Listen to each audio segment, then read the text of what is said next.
Hi, guys. Welcome back. We had just read chapter 8. Forgot. There has been a death. And remember that they are preparing for a funeral for Amory's Aunt Bert. Now, Amory does not know Aunt Bert, and she doesn't think that her mom and her Uncle Henrik are telling the truth. So they are preparing for the funeral. It's like a tradition or a custom that their family uses. Like they have the casket in the middle of the house before the actual funeral, so the people can come in and pay their respects to the family. So, chapter 9, Why Are You Lying? Amory went outside alone after supper. Through the open kitchen window, she could hear Mama and Ella talking as they washed the dishes. Kirsty, she knew, was busy on the floor playing with the old dolls she had found upstairs, the dolls that had been Mama's once long ago. The kitchen had fled when she tried to dress it, or the kitten had fled when she tried to dress it and disappeared. She wandered to the barn where Uncle Henrik was milking Blossom. Remember, that's their cow. He was kneeling on the straw-covered floor beside the cow, his shoulder pressed against her heavy side, his strong tanned hands rhythmically urging her milk into the spotless bucket. The god of thunder sat alertly poised nearby watching. Blossom looked up at Amory with big brown eyes and moved a wrinkled mouth like an old woman adjusting false teeth. Amory leaned against the ancient splintery wood of the barn wall and listened to the sharp rattling sound of the streams of milk as they hit the sides of the bucket. Uncle Henrik glanced over at her and smiled without pausing in the rhythm of milking. He didn't say anything. Through the barn windows, the pinkish light of sunset fell in irregular shapes upon the stacked hay. Flecks of dust and straw floated there in the light. Uncle Henrik, Amory said suddenly, her voice cold, you are lying to me. You and Mama both. His strong hands continued deftly, pressing like a pulse against the cow. The steady streams of milk still came. He looked at her again, his deep blue eyes kind and questioning. You are angry, he said. Yes, Mama has never lied to me before, never. But I know there's no great Aunt Bert, never once in all the stories I've heard, in all the old pictures I've seen. Has there been a great Aunt Bert? Uncle Henrik sighed.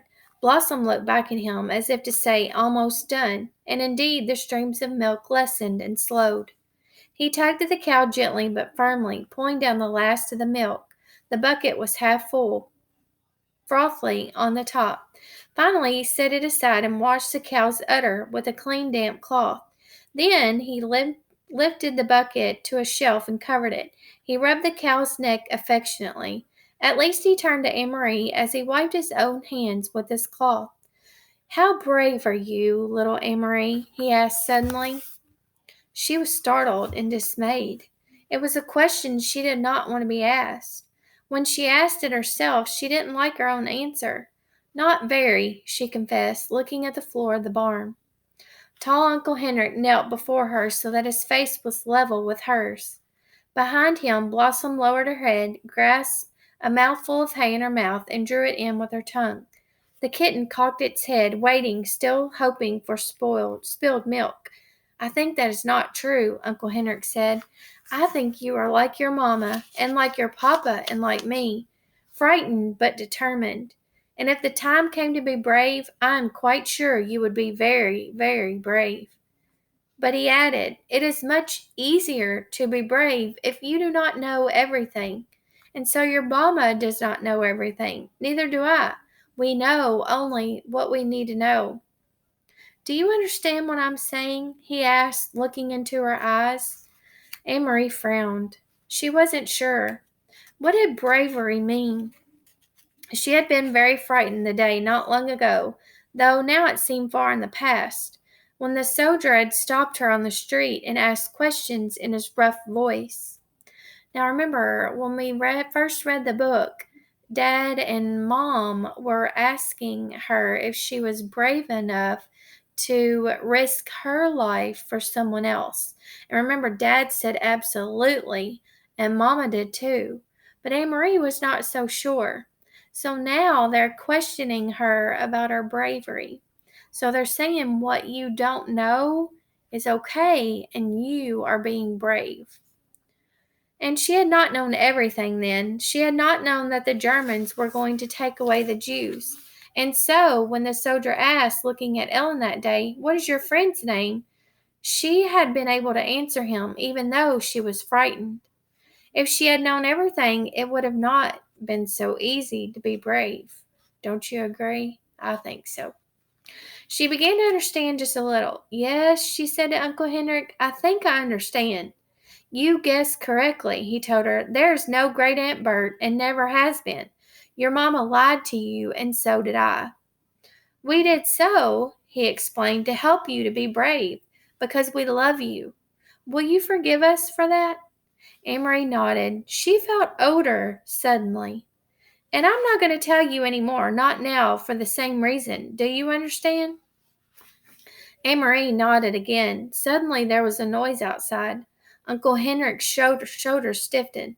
He rose quickly, went to the window of the barn, stood in the shadows, and looked out. Then he turned back to Amory. "It's the hearse," he said.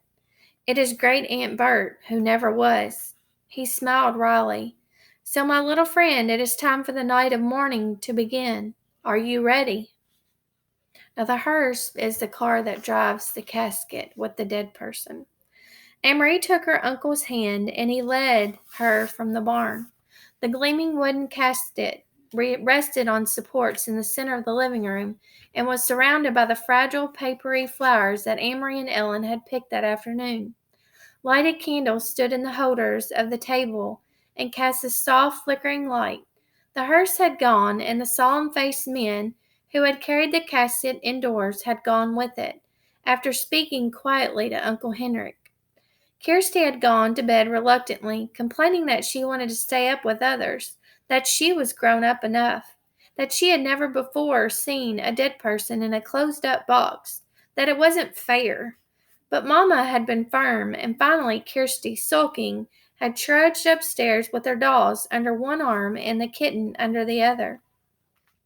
Ellen was silent and had a sad expression.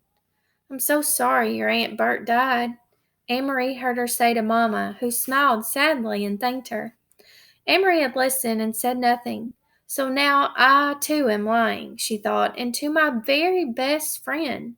I could tell Ellen that it isn't true, that there's no Great Aunt Bert. I could take her aside and whisper the secret to her that she wouldn't have to feel so sad. But she didn't. She understood that she was protecting Ellen the way her mother had protected her.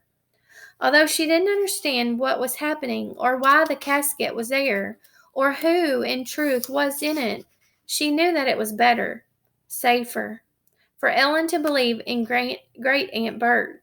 So she said nothing. Other people came as the night sky grew darker. A man and a woman, both of them dressed in dark clothing. The woman carrying a sleeping baby appeared at the door, and Uncle Henrik gestured them inside.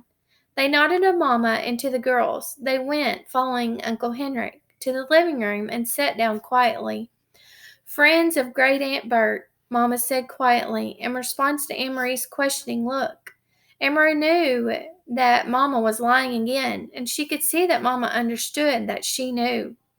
They looked at each other for a long time and said nothing. In that moment, with that look, they became equals. So that means that Amory is starting to begin. She's a child, but all that responsibility makes her grown up. From the living room came the sound of a sleepy baby's brief wail. Amory glanced to the door and saw the woman open her blouse and begin to nurse the infant, who quieted. Another man arrived, an old man, bearded. Quietly he went to the living room and sat down, saying nothing to the others, who only glanced at him. The young woman lifted her baby's blanket, covering its face and her own self. The old man bent his head forward and closed his eyes, as if he were praying. His mouth moved silently, forming words that no one could hear. Amory stood in the doorway, watching the mourners as they sat in the candlelight room.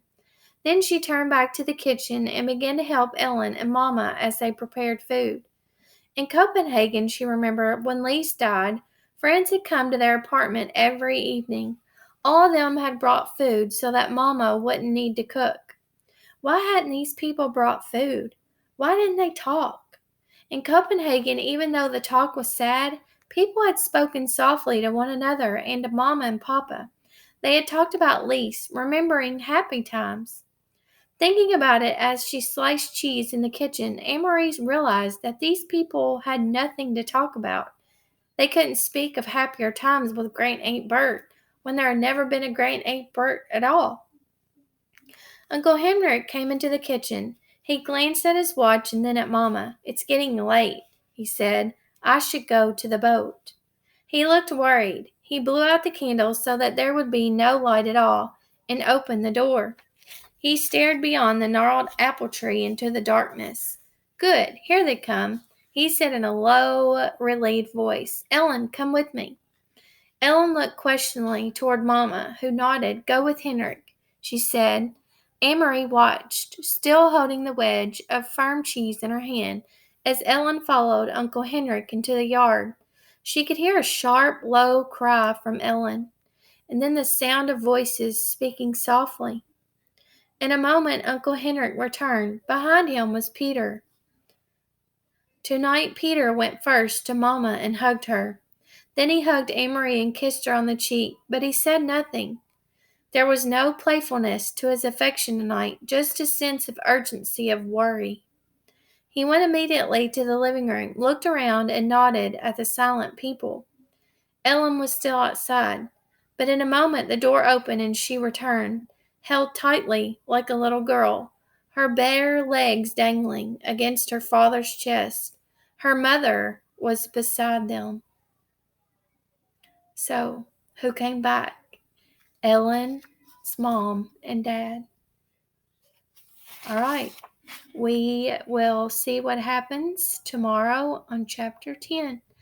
Bye, guys.